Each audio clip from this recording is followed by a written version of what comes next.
Hello, my name is David O'Brien.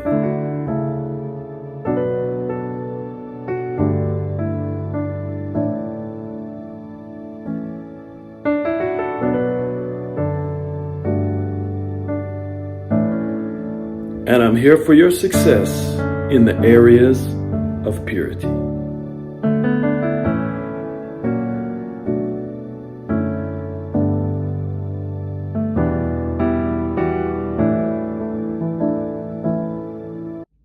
Hello, welcome back to the Purity Forum broadcast. My name is David O'Brien. I'm the Bondage Breaker. Glad that you've joined me this afternoon. If it's afternoon where you are, wherever you are, whatever time it is, I'm glad you're here. Because today we're talking about rebuilding the walls of your life. Now, this presupposes that walls have been destroyed or removed. And you can rebuild the walls that were taken down not in your life, but in generations prior to you. You know, when a baby's born, they don't have walls. They have the protection of whoever catches them out of the womb, so to speak, and brings them into this world. And thankfully, most of us survive. But oftentimes we're raised by parents who don't have all the walls of their life intact, and they pass down what they know or don't know to us. And we can actually live life vulnerable because there aren't certain walls in place that God designed for humans to have. And so it's important to rebuild walls of your life, even if you've never had any torn down. Maybe you never had the right walls. And then for some people, you had really good walls, which can represent ability to keep yourself safe in this world, in different areas of life. This is the Purity Forum broadcast. We're talking about purity. For example, the purity walls that are in your mind. Growing up as a child, you know, we wear clothing. In every society of the earth, people wear clothing ever since.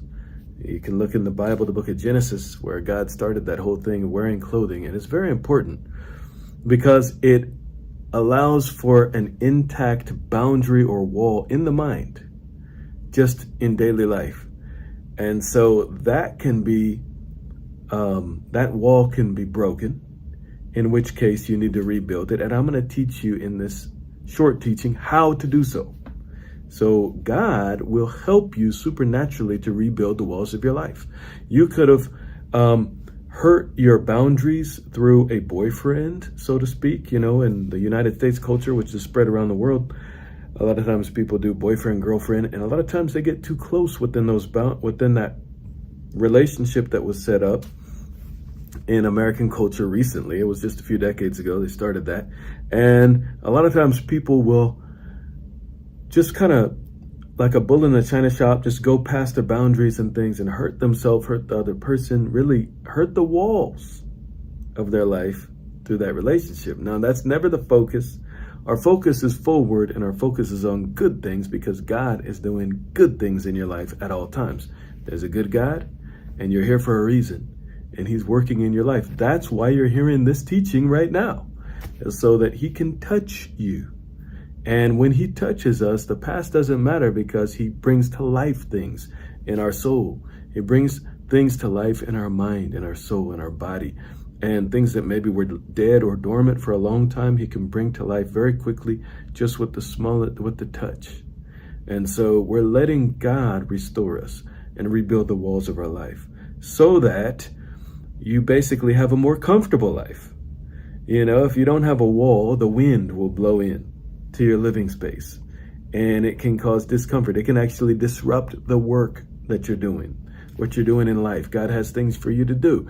And imagine you've got everything lined up, you're working, you have assignments, and a gust of wind blows in and the papers fly everywhere. You know, you have to then go collect them. You have to figure out where you were, get started again. It can be time consuming and it could be annoying. But when you rebuild the walls, the things that would have brought an interruption to your productivity are stopped.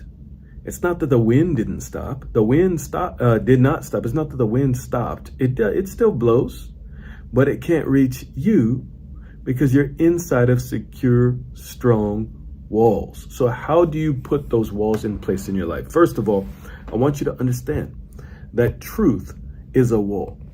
Truth is a wall that we can stand behind. Living truth. Now, truth comes from God. It comes from his mouth. And it relates to things about us and many times the unseen realm. And it relates to things about our relationship with him, relationship with us. There's a lot of things about truth. But basically, you know truth because it comes into you by God. It comes out of his mouth. When that happens, it is the potential in you to create a wall on the outside of you. Receiving the truth, it feels good. It enlightens you. It does something no knowledge on the earth can do. And you know that. Those of you who know what I'm talking about, you know what I'm talking about. But know this, once you first received it, now you have the potential to turn it into a wall. It's not solidified yet in your life or for your life. It is like soft concrete still. It needs to harden. And how does it harden? By utilizing it, acting based on it, remembering it. First of all, you have to remember it. Secondly, go ahead and speak it. Let it become part of your vocabulary. That's how you know that it's in your life to the full, to overflowing. It comes out of your mouth.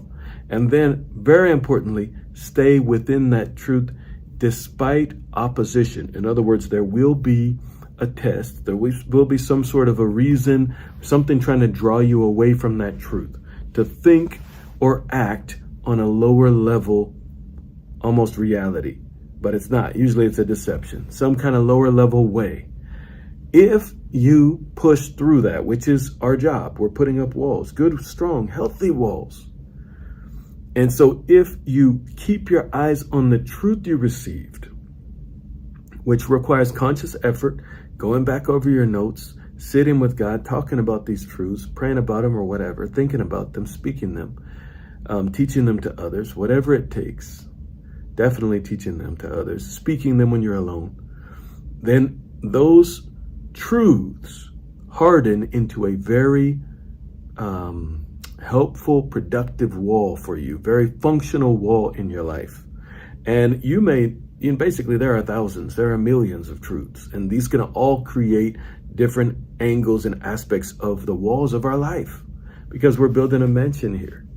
And he has a lot for you to do. So he needs to make sure that you're protected, that you have good shelter. And so basically you receive truth and then you stand on it, remember it, act on it. It will harden. And guess what happens? Then it blesses and affects your relationships. It blesses and affects your work. It allows you to feel secure and at ease.